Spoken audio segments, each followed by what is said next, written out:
Feels like it's been a while since I've gotten a view.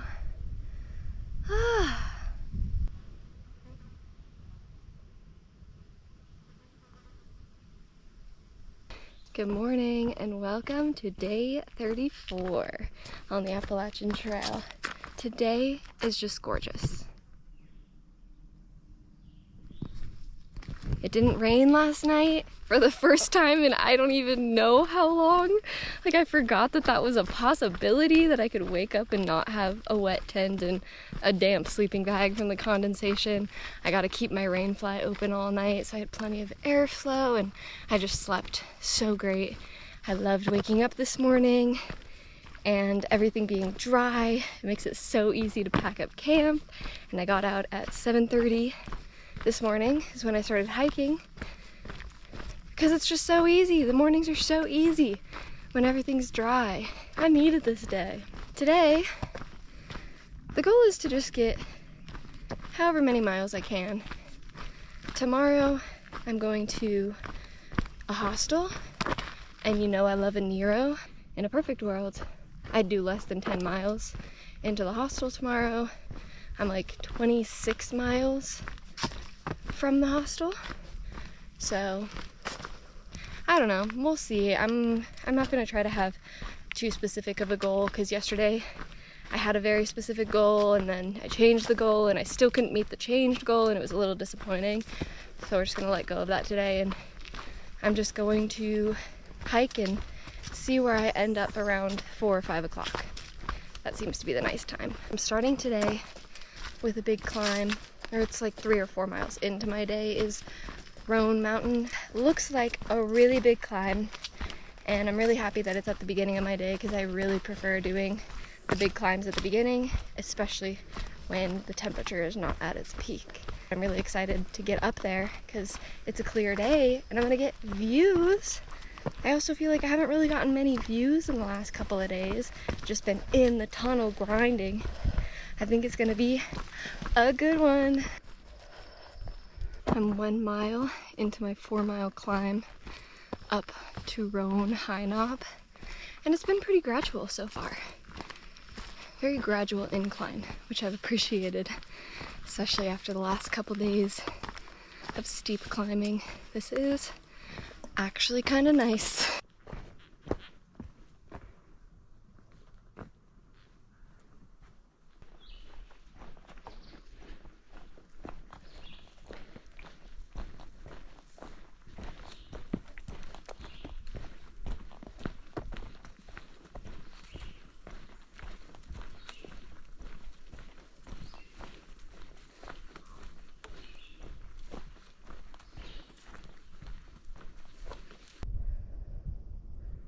You can tell we're going up in elevation because we're back in the spruce fir forests.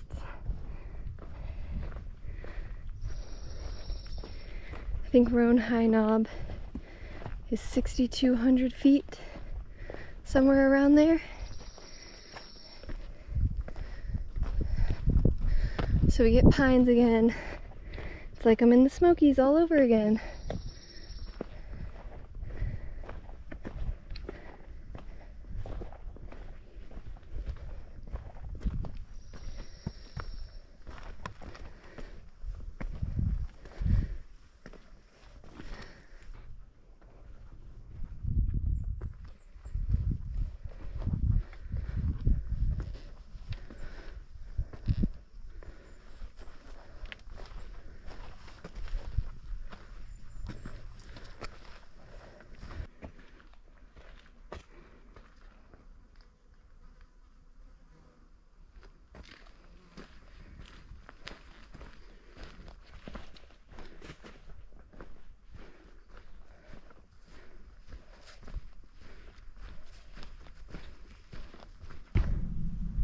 So you're not going to be able to read this sign. I could barely read it, so I'll just tell you what it says. In this site, there used to stand the Cloudland Hotel. It was a 3-story luxurious hotel that people would go to escape the city life. And a fun fact about it is that it sits on the Tennessee-North Carolina state line. And they actually drew a line down the middle of the dining room and across the banquet table to mark the state line because it was legal to drink in Tennessee, but not legal to drink alcohol in North Carolina. And so the line told you which side of the dining table you could drink alcohol on. And apparently legend says that there was a North Carolina sheriff who would hang out around the table and wait for people to cross the line with their drink. The hotel was here in the late 1800s, and it says it stopped serving guests in 1914, or it was dismantled in 1914. Just imagine staying in a hotel up here. I heard that there are trash cans in this parking lot. There are. Just had lunch at a table. Freaking threw my trash away. What a treat. There's a chimney right on the trail.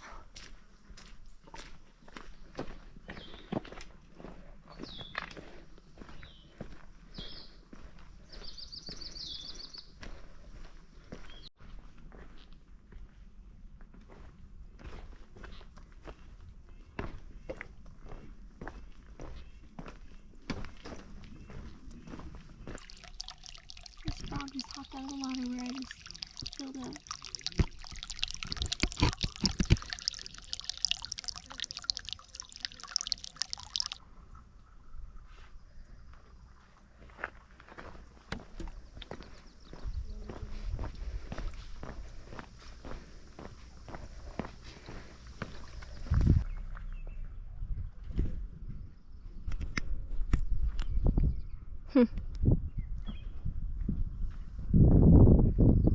Lots of day hikers here, so I think I'm about to walk into a really pretty area.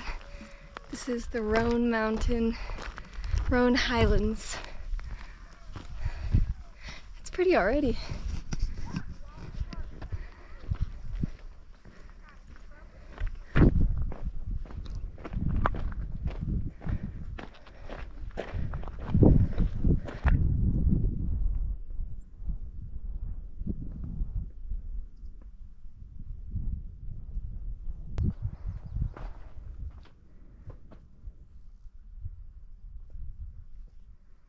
Right now I'm on top of Round Bald.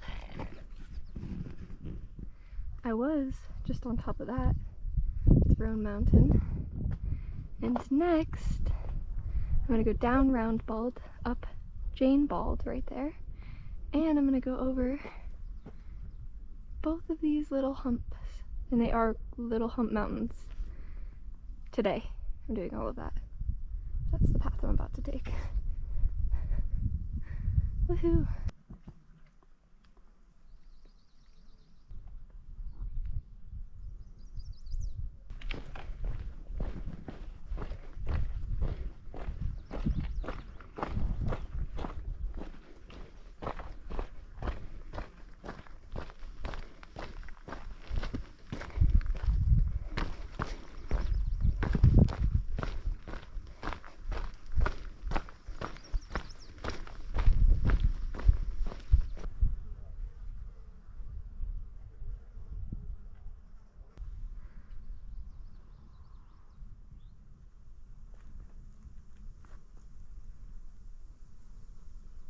Now I'm on top of Jane Bald, and that is the last bald I was on, Round Bald.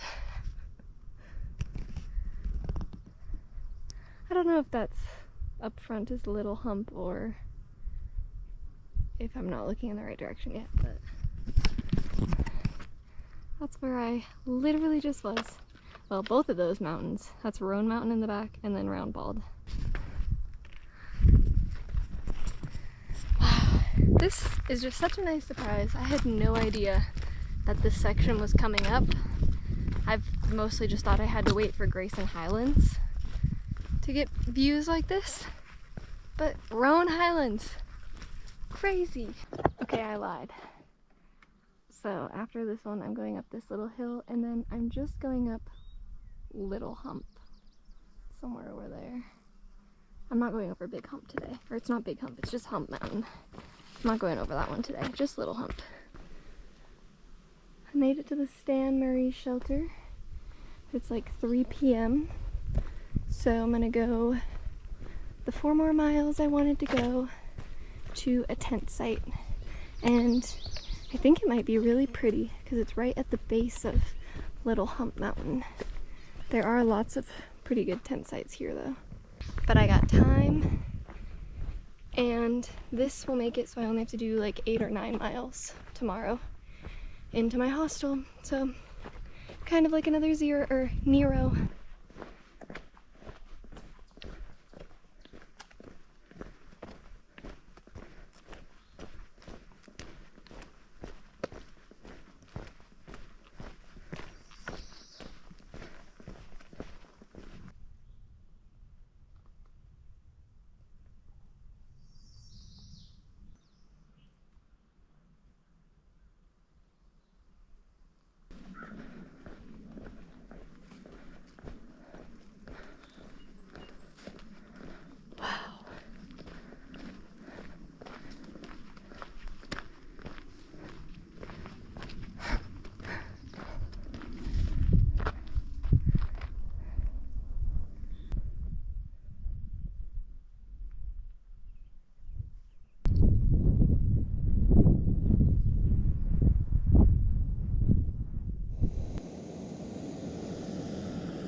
I think this is it for day 34.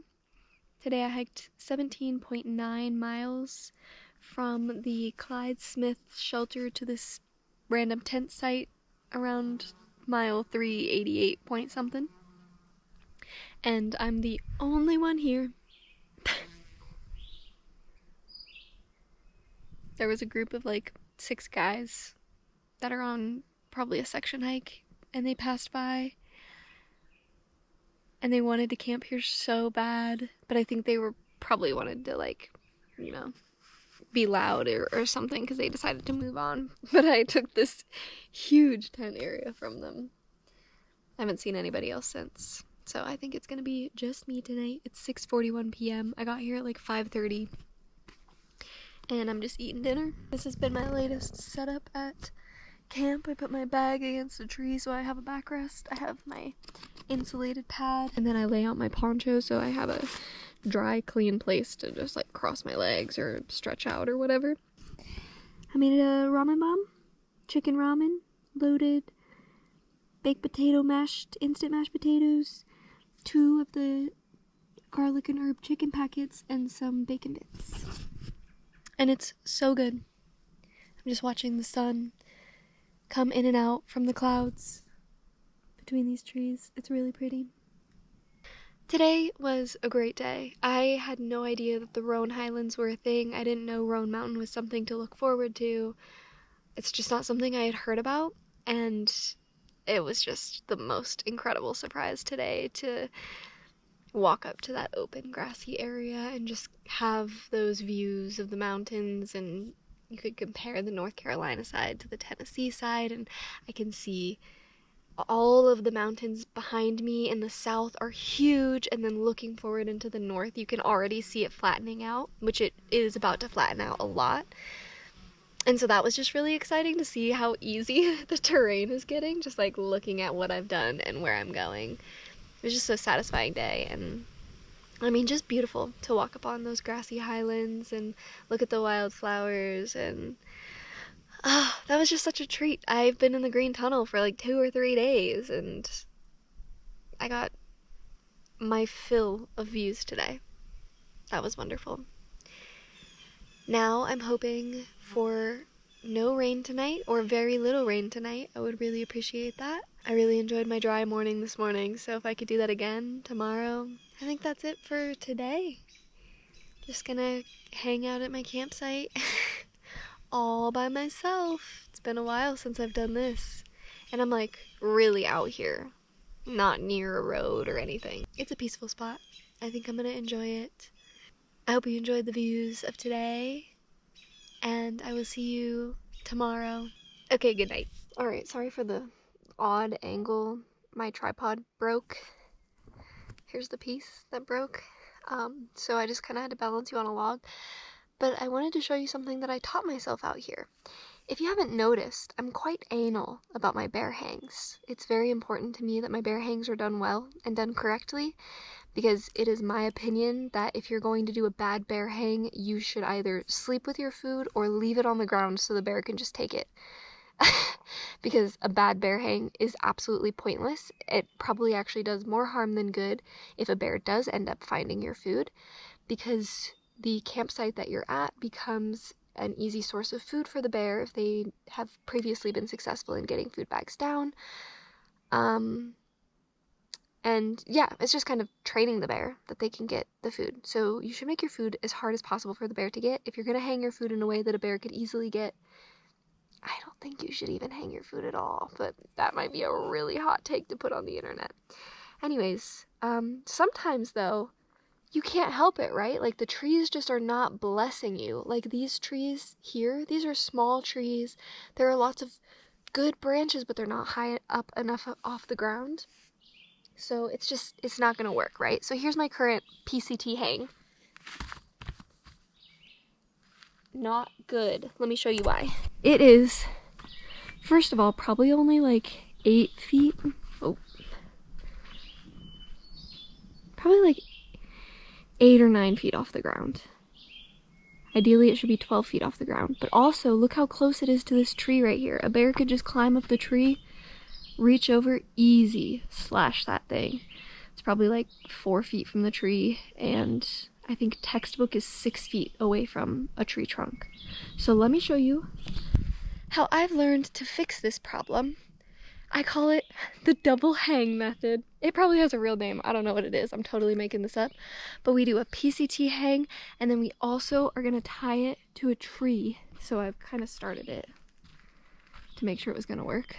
I'm going to pull this so tight to where, I'll show you. We're going to pull the bag away from that other tree and pull it higher. I'll let you see the magic happen, okay?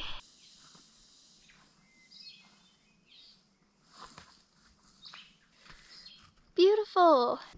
So now it's probably like 10 or 11 feet off the ground, so not exactly as high as you want it, but it's plenty high in my opinion. And it's definitely at least or about 6 feet from the tree. It's still a little close, but I think this is fine. Now, this is not perfect because like a really smart bear could just come over here. I tried to tie it like literally higher than I can possibly reach, but a bear could just like, you know, slash that, drops the food lower, and then climb the tree and get it. But like, we're kind of in the middle of nowhere. Not the middle of nowhere, but like, this isn't an area that bears are known to frequent. It's not like we're in the Smokies or the Shenandoahs or anywhere like that. So the bears aren't really used to humans or like have had the time to adapt and really learn in that way. And so that's why I think that this is fine. The bear would really have to fumble around to figure all of this out. And if that did happen, I'm literally right there. So I could do something about it, and I'm in an area where the bears are actually afraid of me. But yeah, I don't know. I just thought that was fun. Obviously, I'm not a teacher, I'm not a guide, I'm not professional, so don't take my word as Bible.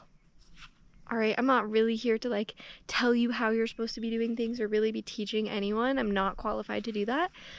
But that is just like a fun little thing that I've taught myself while I've been out here, because you don't always get a good branch to hang a bear hang, and sometimes you have to get creative, and that is a way that I've found to make it work. No one taught me that, I just kind of started doing it, and I just wanted to document it. That's all. That's all my disclaimers. That's the lesson of the day. Yeah, okay. Bye for real.